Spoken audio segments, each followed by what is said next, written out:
بچې یو خبره زه تاسو سره کول غواړم او هغه دا دي چې دا کوم ملګري چې تاسو ته مخامخ ناست دي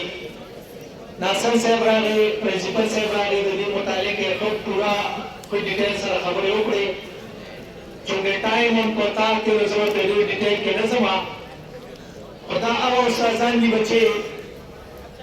چې د دې په دې سکول په دې نمبر 1 سکول کې د دوی ډېر اهم کردار و اوس هم دا ملګري چې دي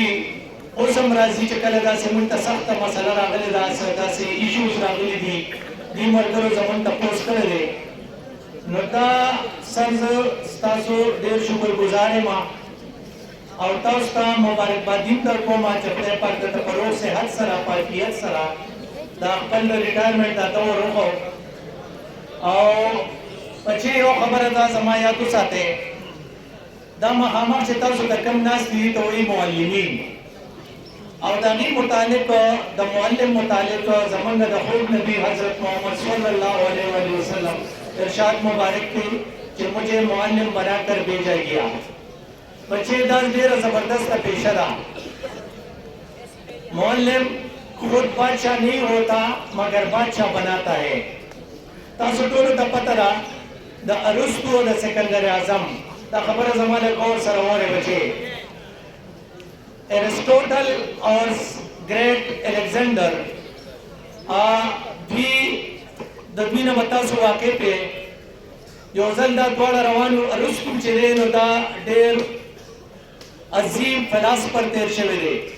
او سکندر اعظم په نیمه دنیا باندې حکومت کړی دی دوی دواړه په لار باندې روان وو ټیچر او شاګرد مخې ته دریا راله ټیچر وایي چې زه مخکې ځمه ځکه چې ته بادشاه یې زه مخکې ځمه که څه نقصان مې لاویږي که ډوبېږم نو زه به ډوبېږم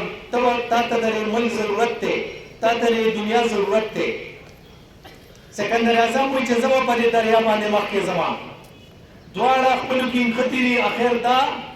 چې هغه ضد وکړو سکندر اعظم هغه خپل ټیچر ورته اجازت ورکړه بس ټیک ته ته په دریا باندې لاړ شه چې کله په سیند باندې تېرېدو او کله هغه طرف ته تېر شو نو خپل ټیچر ته وایي چې دا لاره سیف ته په دې لار باندې راشه کله چې دغه طرف ته واوړېدو نو ارسطو ته تپوس کوي د خپل شاګرد نه چې دا څه خبره وه چې ته دونه په ضد وې چې زه په دې سیند باندې واوړم هغه ورته وایي چې زه چې یو ارسطو موجود وي په دنیا کې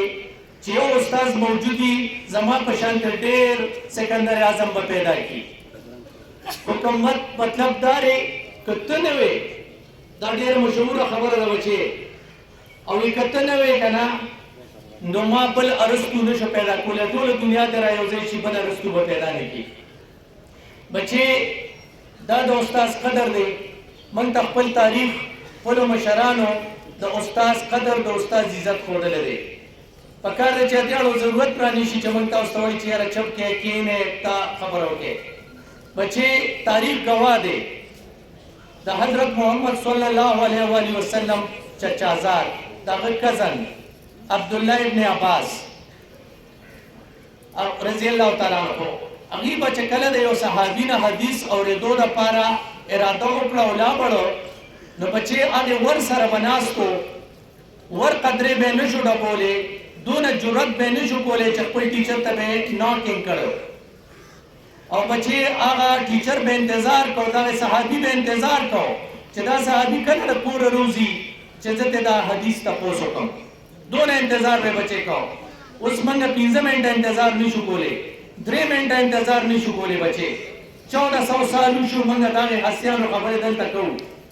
ولې بچې هغې کې صبر و هغې به د خپل ټیچر دونه قدر کو امام اعظم ابو حنیفه رحمت الله علیه هغه به د خپل ټیچر کور طرف ته خپې هم نه غځولې حالانکې د هغه کور د هغې د ټیچر کور د هغې نه ډېر لرې و په منځ کې ډېر کورونه و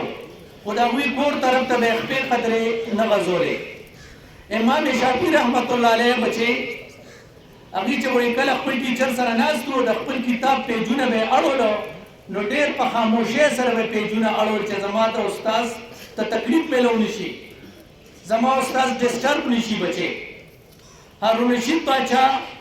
نوم به تاسو ټول اورېدلي، ډېر علمدوز باچا تېر شوی دی، خلیفه تېر شوی دی بچې. یو ځل روان دی او چې کومه خپل زوی ولیده چې د خپل استاد سپي وینځي، د خپل استاد سپي وینځي بچې، لاندې ورته لوښی ایښی دی چې اوبه هم لاندې نه ځي، چې هغه دارو سره زما د استاد ته تکلیف ونه رسي، نقصان ونه رسي. هارون رشید باچا چې څنګه خپل زوی ولیده چې د خپل استاد سپي وینځي، فوراً یې هغه زوی ته راواز کړی. څومره چې د هغه کسان وو هغه سره په قافله کې پریشانه شو چې اوس به د استاد نه څه سزا ورکوي، ځکه چې په زوی وله خپې وینځي. زوی یې راوغوسته او زوی ته وایي تا له خدای پاک دا 2 لاسونه څه لپاره درکړي دي؟ پکار دی چې په دې یو لاس وله خپې وینځي او په دې یو لاس وله د خپې دباوی زور ولګي. بچې دا شاګردان تېر شوي دي، داسې خلک تېر شوي دي په دې دنیا کې. سبا به تاسو هم پلاران کېږئ بچې، ستاسو به هم بچي وي. موږ د اوس نه ستاسو تربیت کوو، په ځای د دې چې بیا ستاسو د پلارانو تربیت وکړو. موږ اوس نه ستاسو تربیت کوو بچې. ټیک ته وروستو دې راشي دا خبره، خو بچې تاسو د اوس نه ښه تربیت یافته شوئ نو ستاسو بچي به هم بیا تربیت یافته وي. ستاسو چې کوم دی نو یوازې تعلیم خدا نه دی بچې، استاد هغه کس دی چې نن ستاسو مخې ته دا څومره استادان ولې، هغه د یو استاد ما خبره وکړه تاسو ته، هر ځای کې ما تاسو ته د یو استاد خبره وکړه.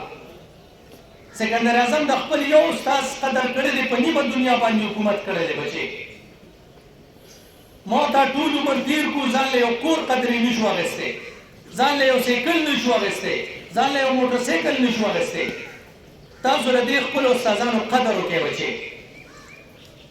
د دې استادانو قدر وکړئ. تاسو وګورئ بیا به تاسو څومره مزې کوئ. دا پروګرامونه چې موږ کوو دې ته موږ په دې وجه خوشحالېږو بچې چې دې کې موږ تاسو ته داسې خبرې وکړو چې هغه ستاسو د ژوند دپاره ښي، ستاسو د ژوند د بدلېدو دپاره ښي.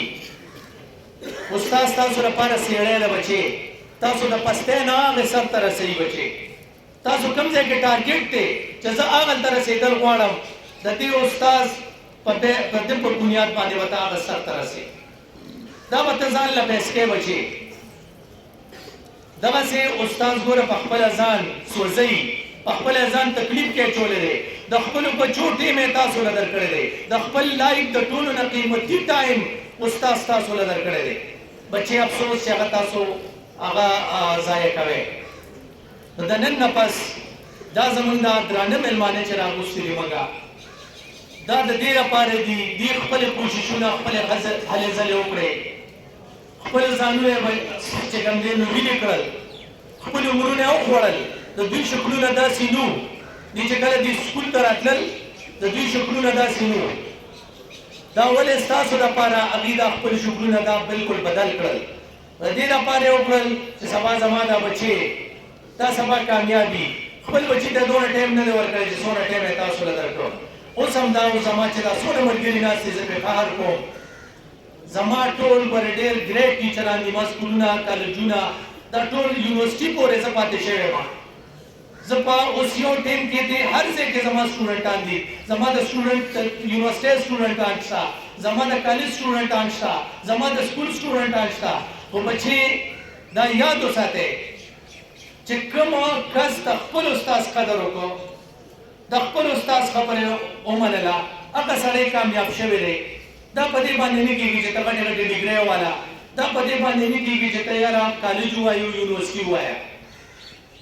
د نن نه پس دا عزم وکړې زموږ هر ټیچر دی د هغه حیثیت زموږ د پلار دی. د اسلام دا درجه ورکړې ده بچې. امام غزالي رحمت الله علیه خو یو ځای کې ارشاد فرمایي چې د استاد قدر د استاد درجه چې کوم دی دا د مور پلار نه هم زیاته ده. بچې د دې استادانو قدر وکړئ که ځان کامیابېدل غواړئ. نن چې کوم قومونو ترقي کړې ده، موږ چې نن د کوم ملک نوملو چې ترقي کړې ده په هغې کې جاپان شته، جاپان پکې شته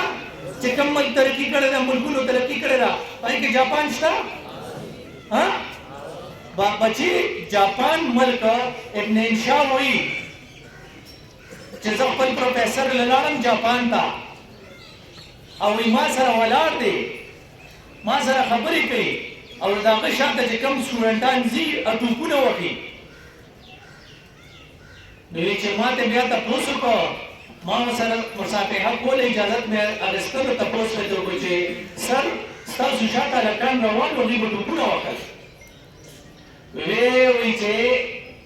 د زما شاته زما سورې سایه وه نو په هغې سایه باندې د سټوډنټانو خپې راتلې نو دوی کې ټوپونه وهل چې هسې نه د استاد په سایه باندې زموږ قدم راشي بچې د استاد سایې به موږ دومره خیال ساتو نن هغه جاپان تاسو ګورئ موږ یې دلته مثال ورکړو دا پاکستان به هم یو ورځ داسې انشاءالله شي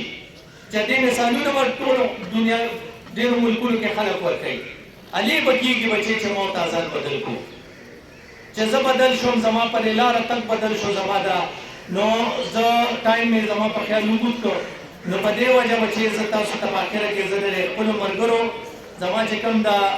ملګري نن راغلي دي زه د دې یو ځل بیا شکریا ادا کوم چې موږ له راللو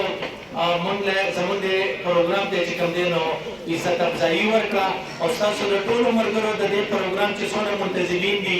او د هغې مو د زموږ چې کوم میډیا زموږ انچارج دی د هغوی زموږ چې د ډایس څومره ملګري دي د هغې سټیج سیکرټریز دي د هغې ټولو او بچې ستاسو د ټولو ډېره ډېره مننه او شکریه